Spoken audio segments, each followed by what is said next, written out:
Hare Krishna.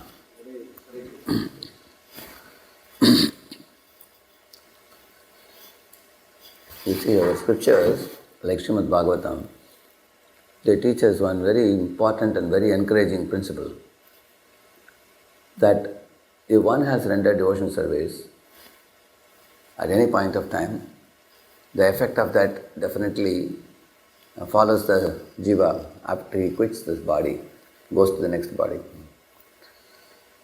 At the same time, you will see that the effects are perceived gradually over a long period of time, sometimes in many lifetimes.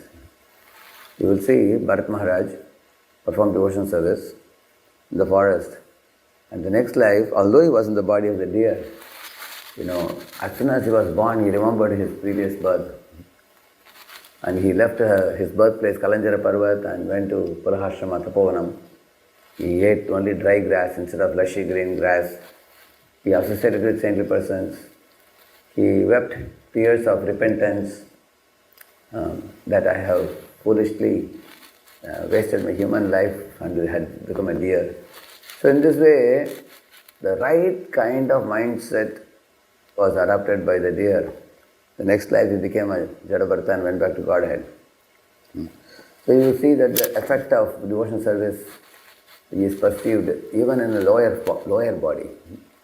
Like Chitraketu had become the next life Vritrasura, demon.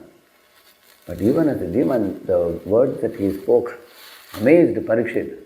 Parikshit said, how can a demon offer such prayers which he is offering? Like for example, Aham Hare Tava Padaikamula Dasanu Daso Bhavitasme Bhuyah Manasmaret Asupater Gunamste Rinita Vakarma Karotukaya. Like this, there are 3-4 very wonderful prayers he recites.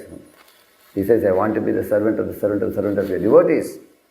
And I want to serve you with my body, with my mind, with my words. So, even Indra was amazed, and Parikshit was also amazed.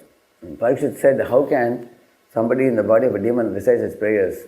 Of course, no demon can recite his prayers, because he has a record of performing devotional service in the previous life as a devotee of Lord Sankarshan. And he was initiated with Narada Muni. In the previous life, he was a Krishna conscious devotee. Therefore, in the next life, he could recite such amazing prayers. Same with Gajendra, he had performed devotional service as Indradumna king in the foothills of Kutralam in South India. He was a Pandya king at that time. So that devotional service produced a great positive desired effect. In the next life, even as a Gajendra, he remembered those prayers in a traumatic situation and called the Lord and attained Vaikuntha. At the same time, we should not forget another very important fact. These 3 personalities, they committed one mistake, each of them. For example, Bharat Maharaj became a little careless in his devotional service and got distracted from his devotional service, due to which he had to acquire the body of a deer in the next life.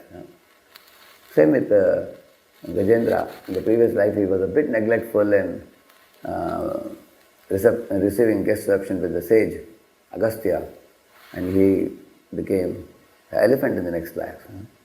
And Vritrasura had spoken some words which were considered words of insult by Parvati ji, due to which she caused him to become a demon in the next life. So, one of the observations we make is the effects of good and the effect of bad. These are experienced in a long span of time, exactly like sowing a seed and then watering the seed.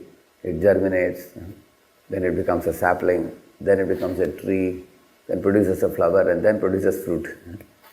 It's not that today you did something, it comes tomorrow immediately. It's a gradual thing.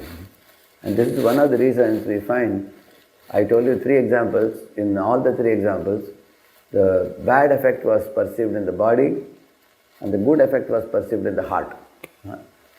Like somebody becomes a deer or an elephant or a demon externally, that appears like an apparent punishment. But in the heart, they all maintained the devotion service. This is what Krishna means when he says, Salpam apyasya dharmasya kaite mahatubhaya. So the body is a changing phenomenon. It is there today, it will be gone tomorrow. So in the changing body, perishable body, the apparent curse manifests as a demon's body or elephant's body, deer's body. But the permanent phenomenon, which is a soul carrying the devotion in the heart from the previous lives, that's a great blessing. All the three of them attain. That's how Krishna protects the devotion of a devotee. Now, here comes the most important point.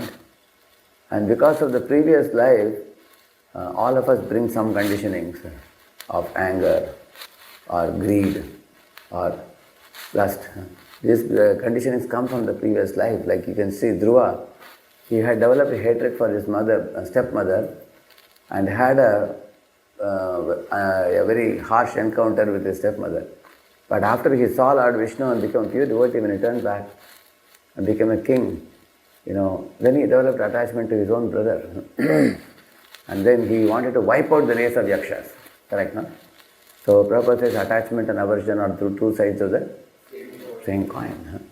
So, therefore, one should know that the conditionings, they don't get very cleared overnight.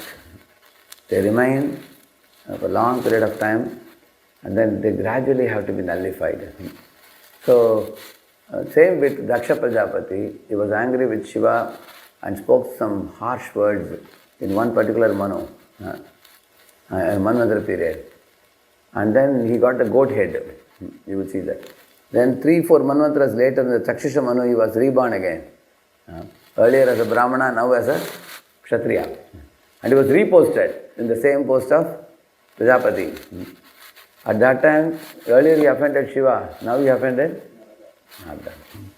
So, this is something for us to take note, that the conditionings also go and the bhakti also goes. And they go over a long period of time, and they gradually, like bhakti gradually grows over a period of time. Conditionings also gradually get nullified. It's not a overnight process. And this is one of the reasons why in many of the ISKCON temples you will see people who asked a particular question 5 years ago, they continue asking same question. May have had experience? Similar question. This is one of the reasons. And they will ask different speakers, but the question will remain? Yeah.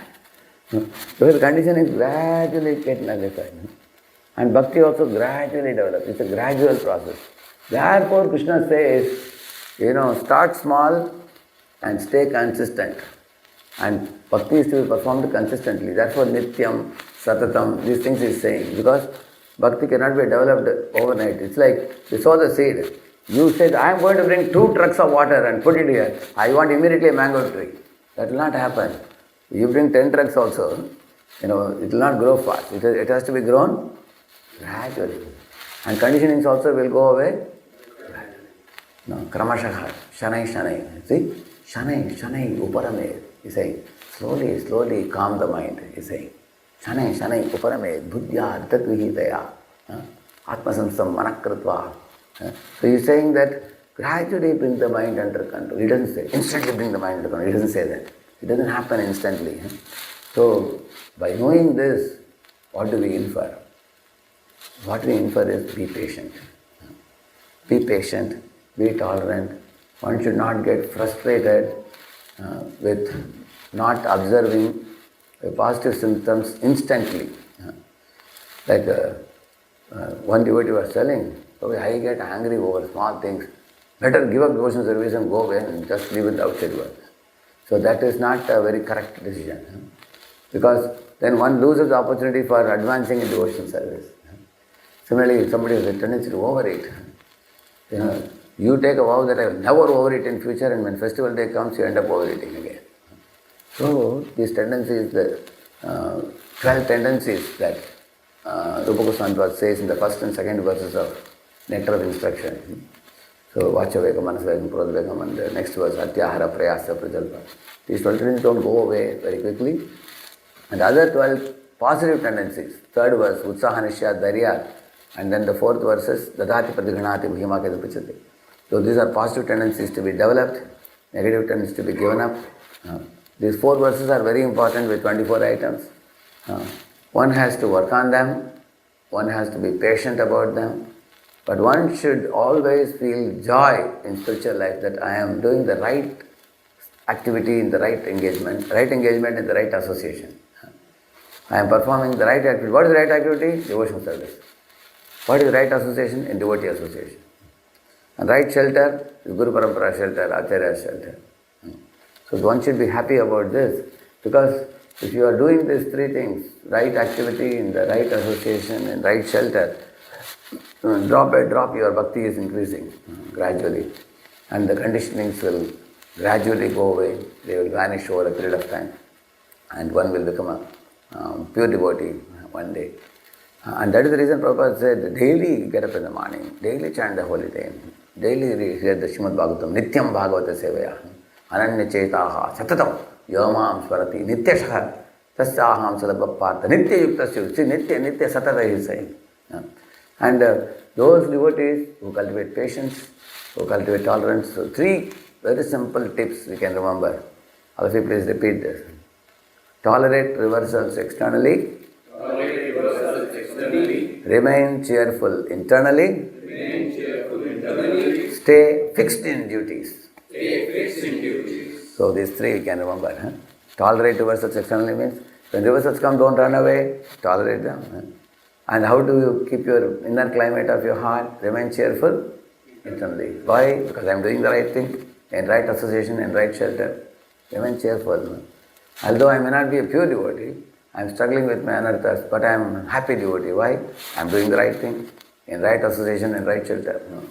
Remain cheerful internally and stay in your duty. What is the duty? Get up in the morning, chant the holy name, take part in arati, practice, preach, keep on doing devotional activities, stay fixed in duty, and keep guard on the mind not to fall prey to the old conditionings which may revisit us again. Be on the guard and go on and on very happily in spiritual life. So the chanting of the holy name is our companion, our eternal companion, best friend that Guru gifts us with when we are taking initiation. Harinam Prabhu ki. Let's offer our humble obeisances and to all the Vaishnava devotees of the Lord who are just like desert trees, ocean of mercy, full of compassion for the fallen conditioned souls. Vancha kalpatarubhyascha kripa sindubhya evacha patitanam pavanebhyo vaishnavebhyo namo namaha ananta koti vaishnava vrindaki Vaishnava Thakur Srila Prabhupada ki Namacharya Haridas Thakur ki